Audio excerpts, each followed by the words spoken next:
नमस्कार दोस्तों, स्वागत है आपका स्टेनो गुरुज यूट्यूब चैनल में। दोस्तों आज की वीडियो में हम लोग प्रैक्टिस करेंगे प्रीवियस ईयर डिक्टेशन को, जो कि RSM SSB स्टेनोग्राफर के लिए होगा और सभी लोग इसको ट्रांसक्राइब करेंगे। PDF इसका आपको हमारे टेलीग्राम पर मिल जाएगा। दोस्तों आपको बता दूं कि इससे पहले जो RSM SSB स्टेनोग्राफर का एग्जाम 2011 में हुआ था, उसका ये डिक्टेशन है। उस समय दोस्तों 80 में आपका स्किल टेस्ट लिया जाता है, लेकिन इस बार जो है वो आपका 100 शब्द प्रति मिनट की स्पीड से लिया जाएगा। तो यहाँ पे 10 मिनट का पूरा डिक्टेशन रहेगा और 100 शब्द प्रति मिनट की स्पीड से रहेगा। सभी लोग मैटर को ट्रांसक्राइब करेंगे और PDF से चेक करके कमेंट में जरूर बताएंगे कि कितनी मिस्टेक आ रही है। ठीक है, आपकी तैयारी कितनी हो चुकी है, ताकि आपको पता चल सके।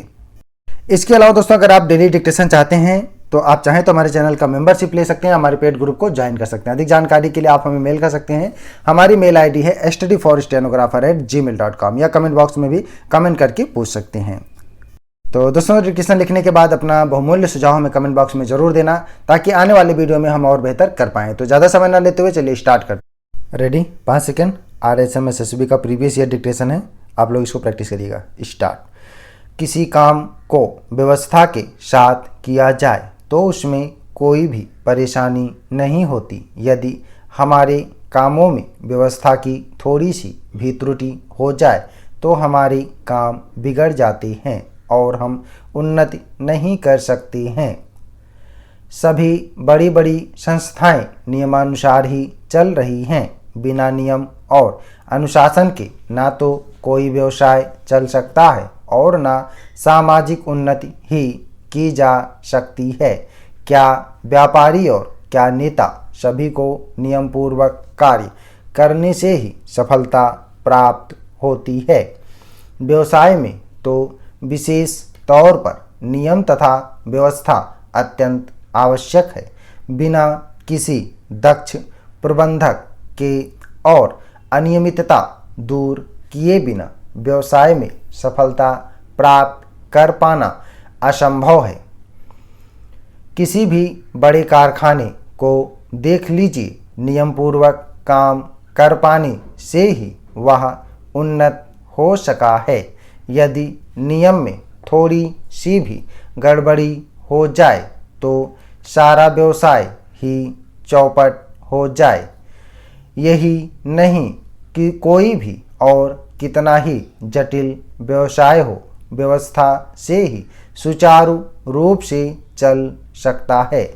कई अव्यवस्थित व्यक्ति यह सोचते हैं कि मुख्य लक्ष्य की ओर देखना ही आवश्यक है। संबंधित बातों की विशेष व्यवस्था करने की आवश्यकता नहीं, परंतु वास्तविकता यह है कि लक्ष्य से संबंधित छोटी छोटी बातों की व्यवस्था परमावश्यक है। जो व्यक्ति छोटी छोटी बातों को ध्यान में नहीं रखता, उससे यह आशा कैसे की जा सकती है कि वह बड़ी एवं जटिल बातों को संभाल लेगा।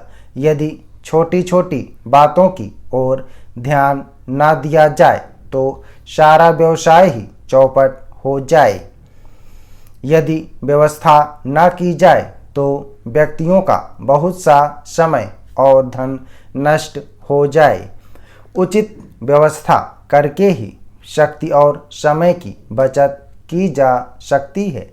नियम पर चलते रहने से समय और शक्ति दोनों की बचत होती है। नियमित व्यक्ति अपनी वस्तुओं को इधर उधर नहीं फेंकते, बल्कि एक नियत स्थान पर रखते हैं, जिससे उन्हें ढूंढने में समय या शक्ति नष्ट नहीं करनी पड़ती। इस प्रकार उनकी शक्ति और समय अन्य लाभप्रद कार्यों में लगते हैं। नियम पालन करते अर्थात व्यवस्था में रहने से ऐसी बुद्धि स्फुटित होती है जिसकी सहायता से बड़े काम बहुत आसानी से हो सकते हैं। व्यवस्था के कारण नियमित व्यक्ति थोड़े समय में इतना अधिक काम कर लेता है कि लोगों को आश्चर्य होने लगता है।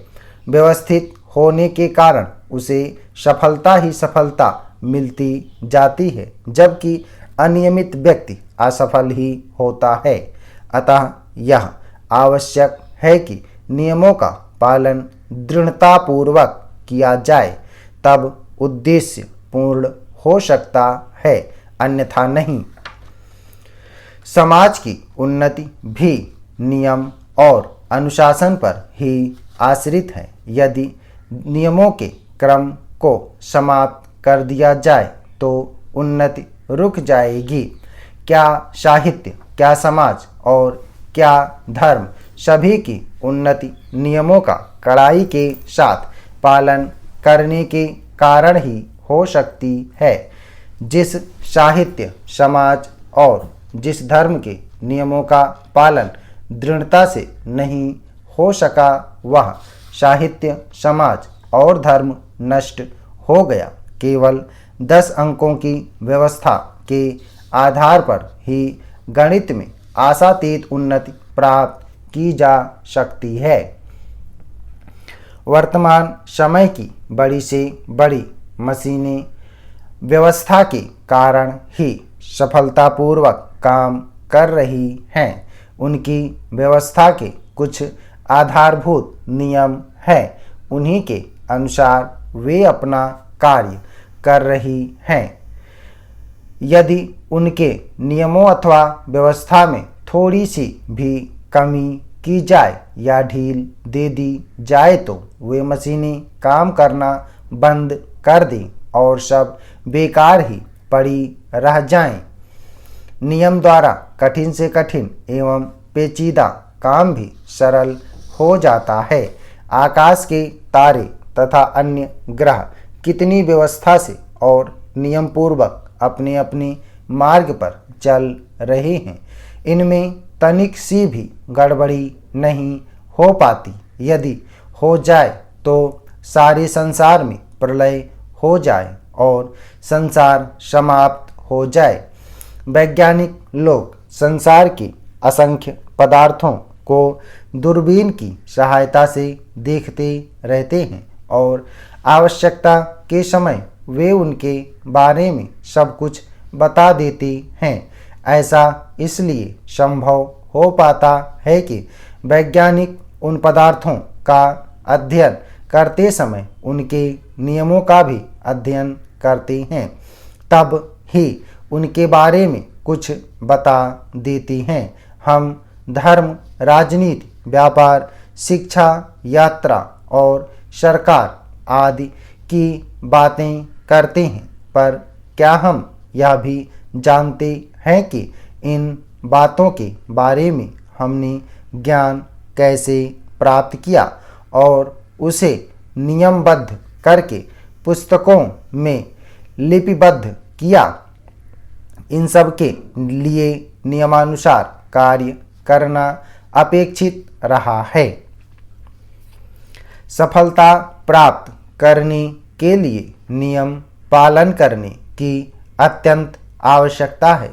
नियमों ने ही समाज, देश, राष्ट्र एवं संसार के लोगों को एक सूत्र में बांध रखा है।